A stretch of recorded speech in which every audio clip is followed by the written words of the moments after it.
I'm finally back on this channel. I'm so happy to be back and filming again for you all. My name is Erin Louise, hence the channel name, and I like to talk about books, mental illness, life, what else, games. Thank you if you're still subscribed and haven't unsubscribed after pretty much nearly a year of no content, which is a long time and the longest I haven't uploaded on this channel since I created it back in 2011. And yes, all my old videos are private, which I might discuss why in a little bit in this catch up.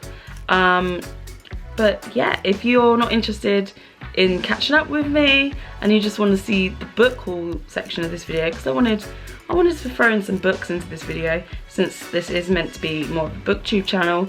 I've got some really pretty hardbacks that I picked up recently and I just wanted to share, and hopefully that will encourage me to actually read them and review them on this channel.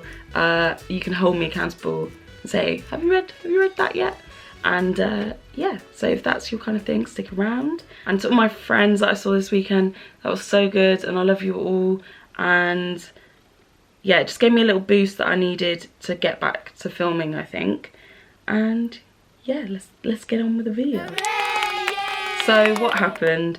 Back in, I think it was about October time, I started filming videos for a series I was doing. I think it was like to do with autumn or something. But I since privated the first video of that. I just got really unwell with my illnesses. If you don't know, I live with mental illnesses, bipolar and complex PTSD. It wasn't a very good time, and it's not the first time I've been unwell. If you follow me for a long time, you know that it was quite a trend on my channel. I'd go through phases of making loads of videos and then I'd get unwell and have to stop, and then I'd make a comeback. I can't do anything about it. I didn't ask for these conditions, but it is what it is, and I'm just rolling with it, trying to get through it.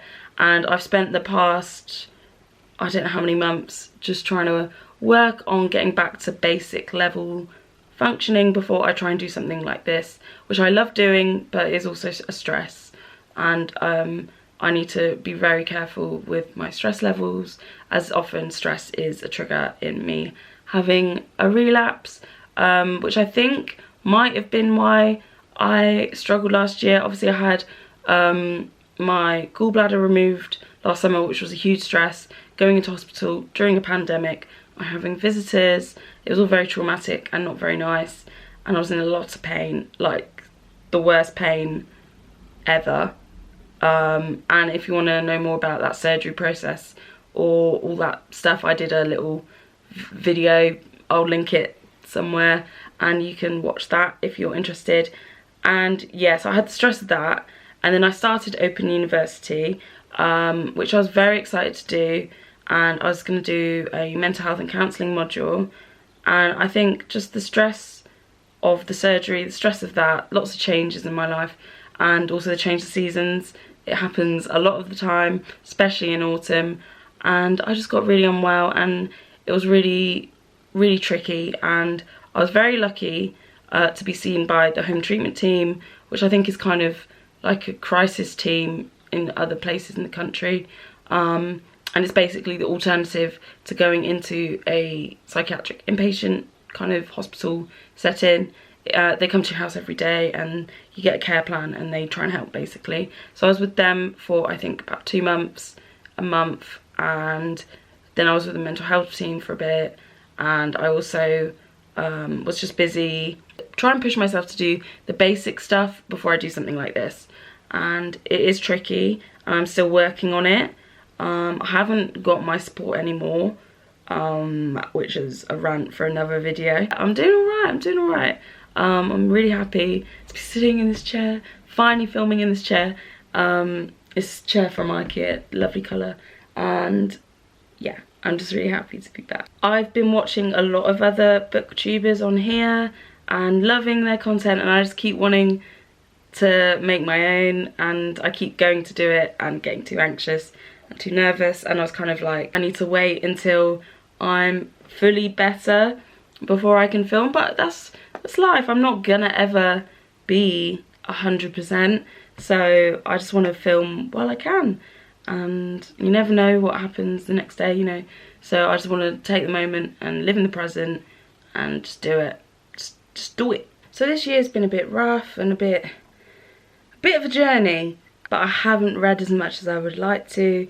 I think there's a misconception that if you're not doing much or if you're in bed or depressed that you can read, and that's not always the case. I thought I'd get a lot more reading done than I have, but I've just found it really hard to concentrate.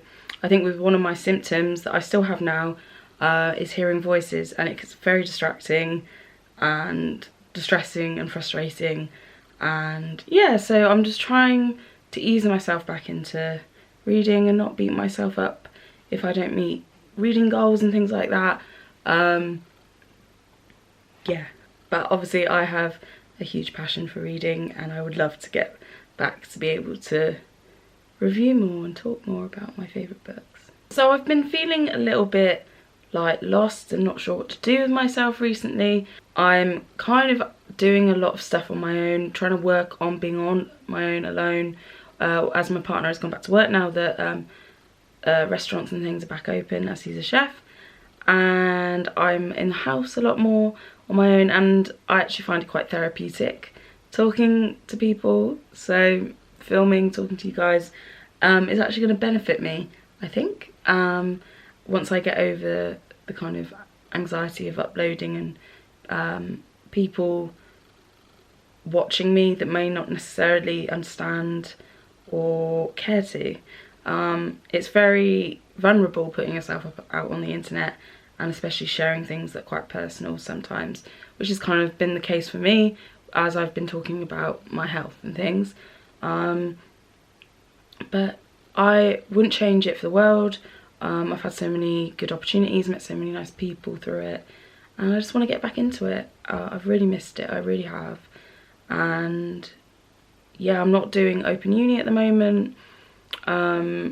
I can't work at the moment, so I'm happy I can do this, basically. When I was talking about being vulnerable on the internet, that's one of the reasons that I privated a lot of my old videos, because I didn't like the idea of meeting someone in real life, them googling me, being able to find videos of when I was 15, talking about stuff that when I didn't know the internet, I didn't understand it, and I didn't have boundaries, and I just overshared, I think, and I just would like to keep that private.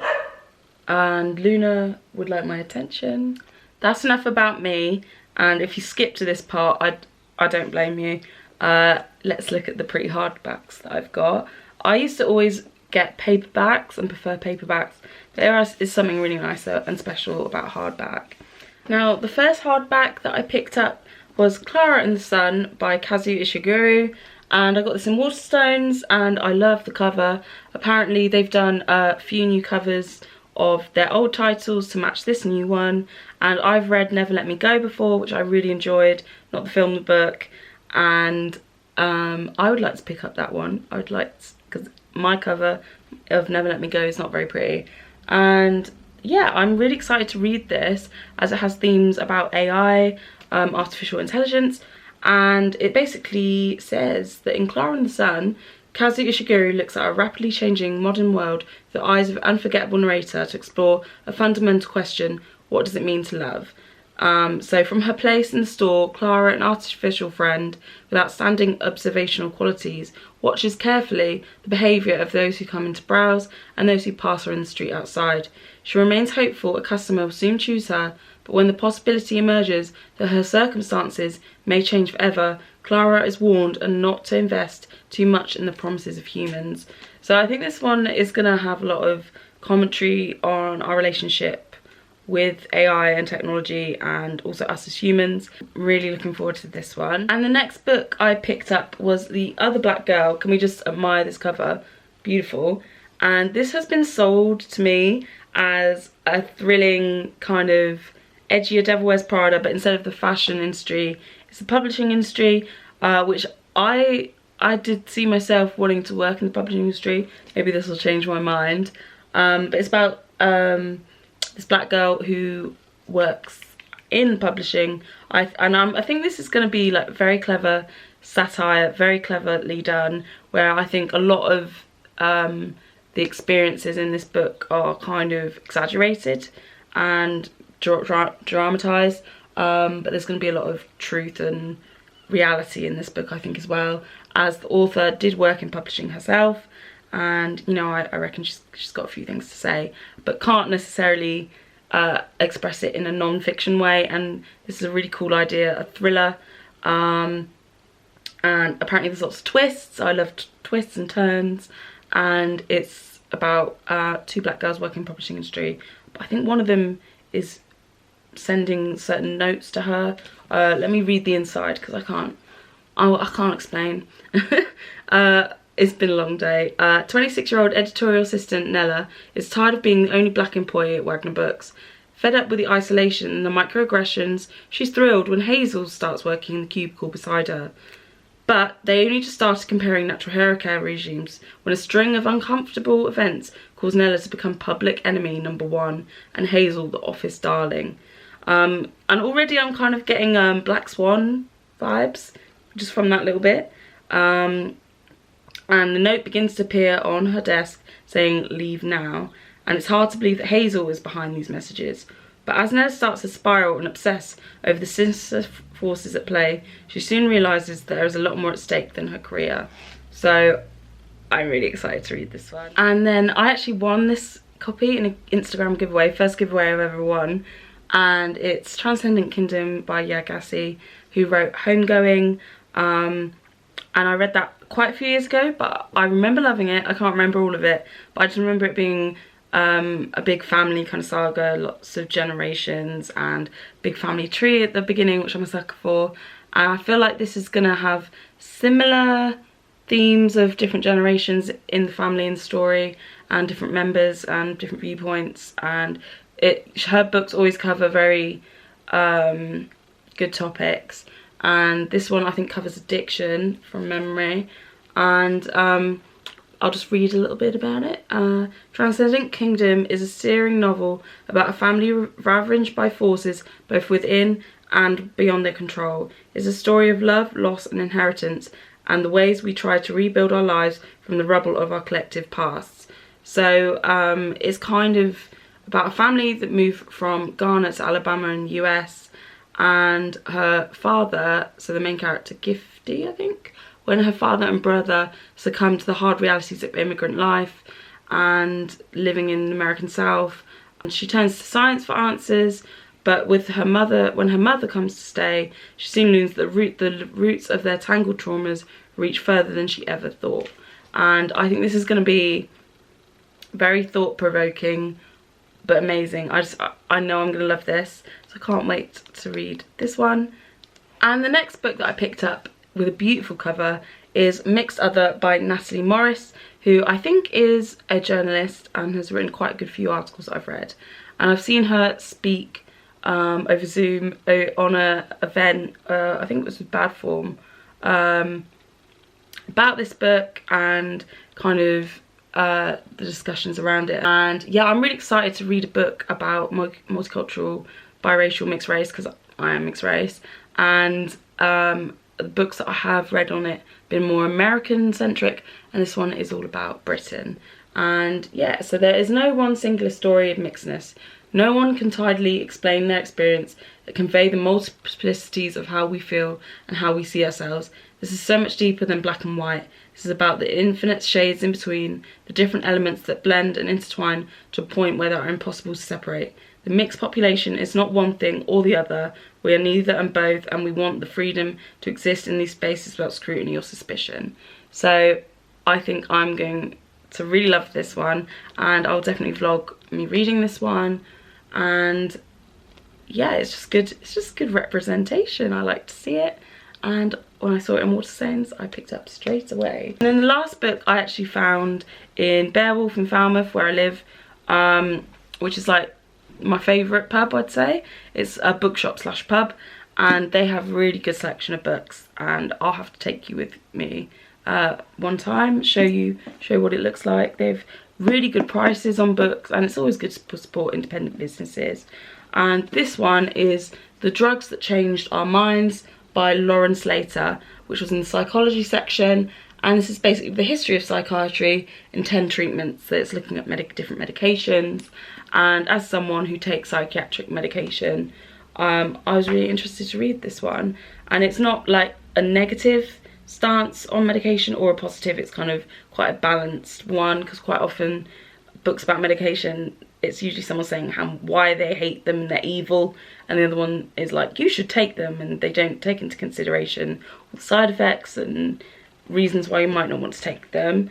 And yeah, so it's an explosive story of the discovery and development of licensed narcotics, as well as the science and the people behind their invention, told by Lauren Slater, who is a writer and psychologist, who shares her own experience with the highs and lows of psychiatric drugs. And flipping through it, they've got one about lithium, which I've been on, so that'll be interesting to read. They've also got one on antidepressants, SSRIs, lots of different stuff, and I think this will be really good. I do like reading about psychology, mental health. I'm very interested in it, and some people say, is that not going to affect you in a negative way, reading about your own illnesses? But it helps me be equipped and then have the knowledge, even if it's for appointments, talking to doctors and stuff, to have the knowledge of what they're trying to tell me, you know. I'm not really making much sense. I've been trying to film this video for quite a long time now. But yeah, those are the books. I will talk more in depth about them probably in the next few months when I've actually read them, and I'll review them. And yeah, I'm just really glad to be back. I hope you're all okay. Let me know how you're doing, or if there's anything you'd like to see from me apart from reading vlogs. Maybe there's a certain video you'd like, and I'll see what I can do. So yeah, thank you so much. If you made it to the end of the video, I applaud you, and I will see you soon. Bye.